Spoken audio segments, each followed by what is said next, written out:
இவனை மாதிரி ஆள்லாம் ஒன்றுமே தெரியாமல் ஊர்லேருந்து வந்து நம்மளை சாவடிக்கிறானுங்க.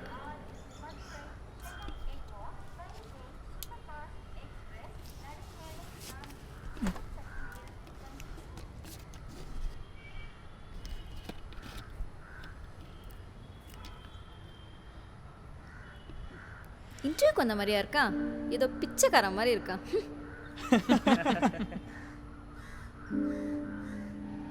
சாரிங்க, இங்கே வேக்கண்ட் இல்லை. டேய், உன் ஃப்ரெண்டுன்னு தான் எவ்வளோ நாள் சும்மா இருந்தேன். வேலையில் தானே எவ்வளோ நாள் தான்டா ரூம்லேயே வச்சுக்கிறது?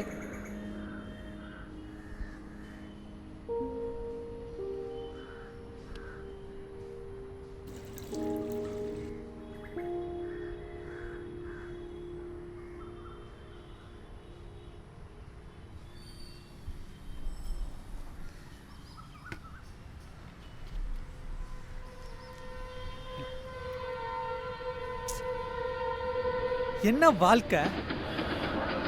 நம்ம நினச்ச இடத்துக்கு ஏன் நம்மளால் போக முடியல? நமக்கு மட்டும்தான் இப்படிலாம் நடக்குதா? நம்ம நல்லா தானே ஹார்ட் ஒர்க் பண்ணுறோம்.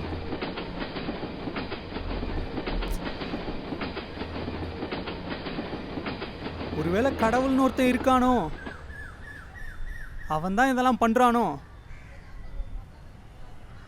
அப்படி ஒருத்தன் மட்டும் உண்மையாலுமே இருந்தான், அவன் கையில் கிடச்சானோ ஐயோ.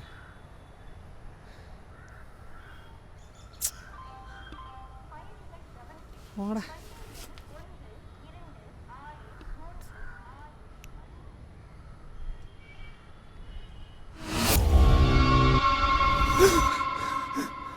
லூசாங்க நீங்க, இவ்வளோ பக்கத்தில் வந்து நிற்கிறீங்க.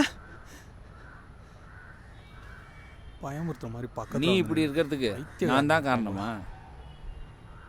யார்கிட்ட பேசிட்டு இருக்கான்? உண்மையாலுமே பைத்தியம் தானோ? நீ இப்படி இருக்கிறதுக்கு நான் தான் காரணமா? நம்மகிட்ட தான் பேசுகிறானோ? யாருங்க நீங்கள்? சும்மா சம்மந்தம் இல்லாமல் பேசிட்டு டிடிஆரா நீங்கள்? டிக்கெட்லாம் எடுத்துகிட்டு தான் வந்திருக்கு. சும்மா தேவையில்லாமல் எதாவது பேசிட்டு சிரிப்பு கொண்டு குறைச்சல். யாரு கூட அட்வைஸ் பண்ணலான்னு சுத்தம் நாங்கள் போல.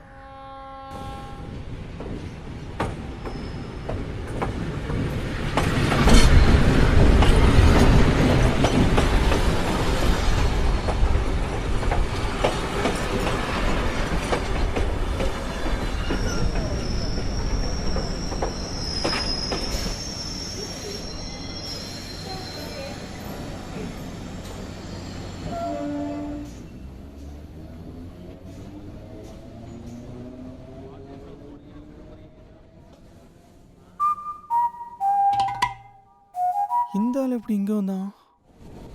நீ இப்படி இருக்கிறதுக்கு நான் தான் காரணமா?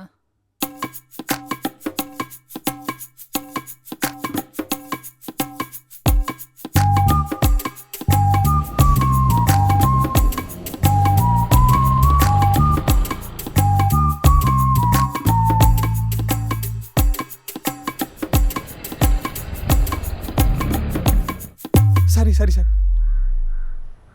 ஏங்க யாருங்க நீங்க? என்ன ஏங்க ஃபாலோ பண்ணிட்டே இருக்கீங்க? நீ இப்படி இருக்கிறதுக்கு நான் தான் காரணமா? ஐயா சாமி, நான் ஏதாவது தப்பா பேசியிருந்தேன்னா மன்னிச்சிருங்க. ஆளை விடுங்க, நான் கிளம்புறேன். ஒன்னே ஒன்று மட்டும் சொல்லட்டுமா? நீ இப்படி இருக்கிறதுக்கு நீ தான் காரணம். நான் எப்படி இருக்கேன்? நான் இப்படி இருக்கிறதுக்கு நான் என்ன காரணம்? ஏதோ சொன்னியே, முன்னேற நினச்சேன், முன்னேற முடியல, யாரோ தடுக்கிறாங்க அப்படின்னு. நான் ஒரு நாளைக்கு எவ்வளோ வேலை பார்க்குறேன்னு தெரியுமா? நான் என்னென்னலாம் பண்ணுறேன்னு தெரியுமா? அதெல்லாம் தெரியாமல் சும்மா ஏதாவது பேசக்கூடாது. சரி, எனக்கு தெரியல, உனக்கு தான் தெரியும்ல என்ன பண்ணுறேன்னு சொல்லு, கேட்போம்.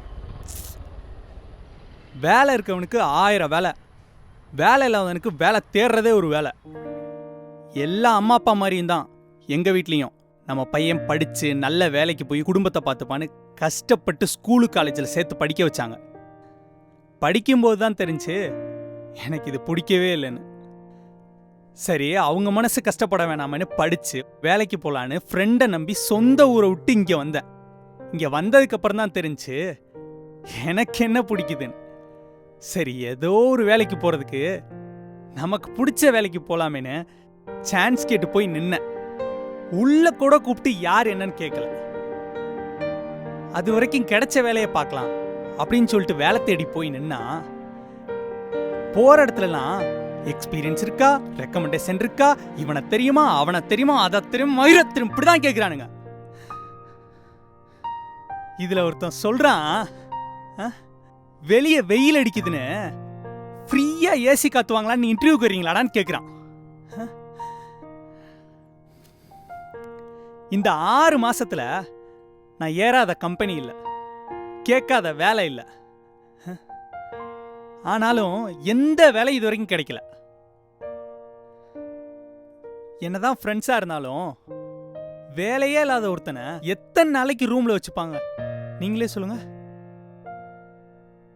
என்னால என் அப்பா அம்மாவுக்கு பிடிச்ச மாதிரி இருக்க முடியல, ஒரு நல்ல ஃப்ரெண்டாவும் இருக்க முடியல, ஏன் எனக்கு பிடிச்ச மாதிரியே என்னால இருக்க முடியல. இதெல்லாம் போய் உன்கிட்ட வேஸ்டா சொல்லிட்டு இருக்கேன் பாரு, எல்லாம் என் தலையெழுத்து. ஆமாம், நேற்று என்ன பண்ண?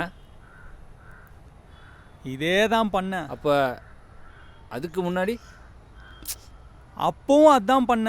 அப்போது நாளைக்கு? இதாயா நீ டெய்லி ரோட்டை கிராஸ் பண்ணணும்னு நினச்சி வீட்டிலேருந்து கிளம்புற. ஆனால் ரோட்டோட அந்த எண்டுக்கு வரத்துக்குள்ளேயே இன்றைக்கி நாள் முடிஞ்சிருச்சு. சரி நாளைக்கு பார்த்துக்கலாம் அப்படின்னு திரும்ப போயிடுற. இப்படி தினமும் ரோட்டோட அந்த எண்டுக்கு மட்டும் வந்துட்டு போனால் எப்படி ரோட்டை கிராஸ் பண்ணுவ? இங்கே யாரும் யார் வாழ்க்கையிலையும் எதையும் பண்ணுறதில்ல. அவங்கவுங்க என்ன பண்ணுறாங்களோ அதுக்கு ஏற்ற மாதிரி தான் அவங்கவுங்க வாழ்க்கை இருக்கும். ஆனால் பழி மட்டும்.